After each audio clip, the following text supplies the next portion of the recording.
Hello, I'm Stephen Rush. I'm the director and the founder of the Digital Music Ensemble at the University of Michigan. We've been doing this for about 25 years. It started out with Paul Boylan as dean saying, let's get this thing going. Let's get music technology into the conservatory. He gave us a room filled with the lovely Casio CZ101s, the Emax samplers, and a bunch of Mac Pluses. And from there, it was pretty much a question of what music to make. The obvious thing, of course, was to do something like Switched on Bach, and Wendy Carlos. And we did a Bach Brandenburg Concerto, but we also did things like Cornelius Cardoux's Great Learning, the Unanswered Question by Charles Ives, on synthesizers, mind you.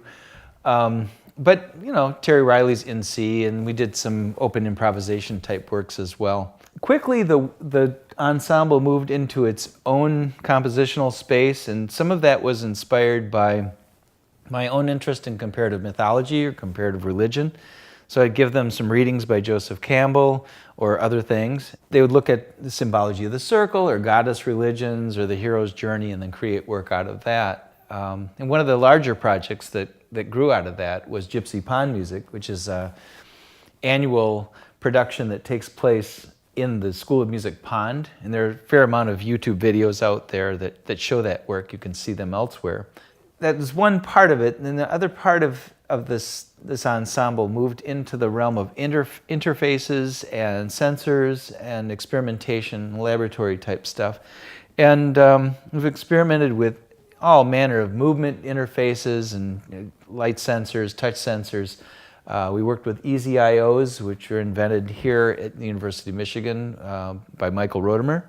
And of course, now we use Arduinos, which is a little bit easier. One of the exciting little bumps along the way was in the mid-90s when the Smithsonian kind of looked at us and said, hey, this is interesting. So they gave us an award for advancement of technology or something of the sort. So the Smithsonian CompuWorld, I guess it was called at that time. And also started working with composers outside the university, composers that I think are really, truly important to the American tradition. One of the first was Blue Jean Tyranny, who's one of the founders of the Once Group. And Blue came out, and we did a residency with him and recorded a CD called Go Blue. We also worked with another founder of Once Group named Robert Ashley, and Robert's work, Kit Carson, is one of the in memoriam pieces. We did his opera here and then in New York. We also worked with Pauline Oliveras, who came and did a residency. We did a DVD with her. And over the years, we've done three significant premieres that come to mind. One is the North Star by Philip Glass. North Star had been recorded by Phil, but never released as a score. So we developed a score based on his sketches, and that's now available through George Schirmer, and did a complete performance of that work. And I went to New York and interviewed and talked with Lamont Young about his Butterfly piece, Lecture 1960, number 5. And we ended up actually growing butterflies and releasing them into the concert space, which is what that piece is about. It's the first time that piece had been done, actually. I also premiered the theater version of Circus On in the early 2000s using the text from Einstein's Dream, and then later on we did a version of Circus On with Huckleberry Finn. Lately we've been doing some telematic work as well. We did a recent performance with Pauline Oliveras and Henry Grimes from the Albert Eiler Ensemble, and Elliot Sharp came in and performed with us. And we connected up to Stanford, RPI, and Illinois, and also did some performances with Latin American University in Columbia. So the future is sort of ours to explore. We don't really know where we're going. All this stacks up to a very interesting quarter of a century of innovation and ensemble work, and I hope you enjoy some of the videos that are about to follow this. Thank you for listening.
just an unbelievable opportunity. It's a historical moment, and we'll do our best not to make it feel that way.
I'm making some more phone calls. When you make a phone call from jail, by the way, that says the person who's calling you collect is in the Clark County Detention Center.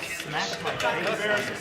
So anyway, the guys next to me to my right are both drug dealers, and they're both talking to their girlfriend, and they're telling them to Google one legal precedent or another. They're very educated about the law, really.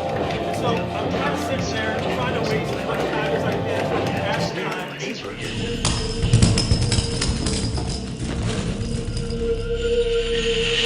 Captain Page's underjaw, entirely off and broke in the roof of his mouth, and knocked Lieutenant Wallen and one sergeant down the sides. But they were not much hurt. Captain Page is still alive. The burden of taxation, when it constantly reduces the national debt. Let us have peace.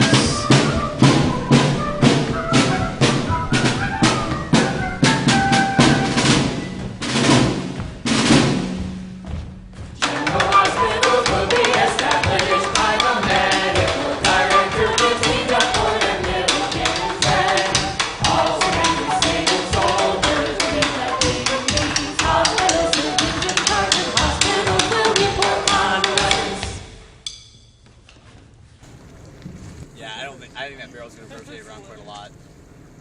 Then. Yeah, you're gonna want. I mean, I honestly think it'll hit.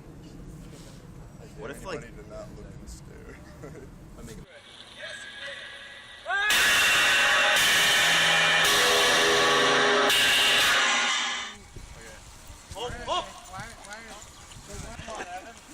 That one looked really good. Was that you? Is that you?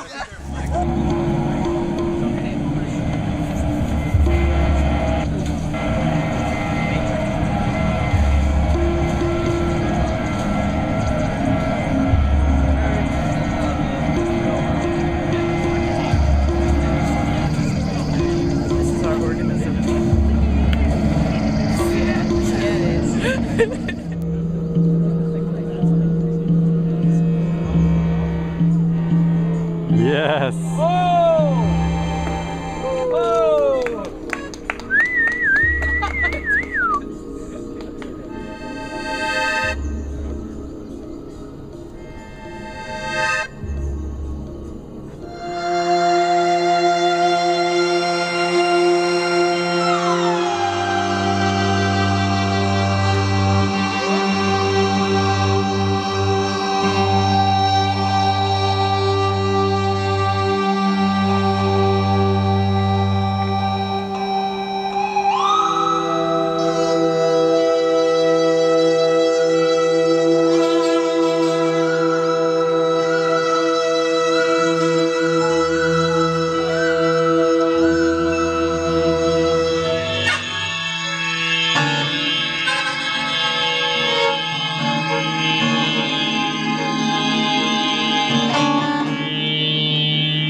Thank you.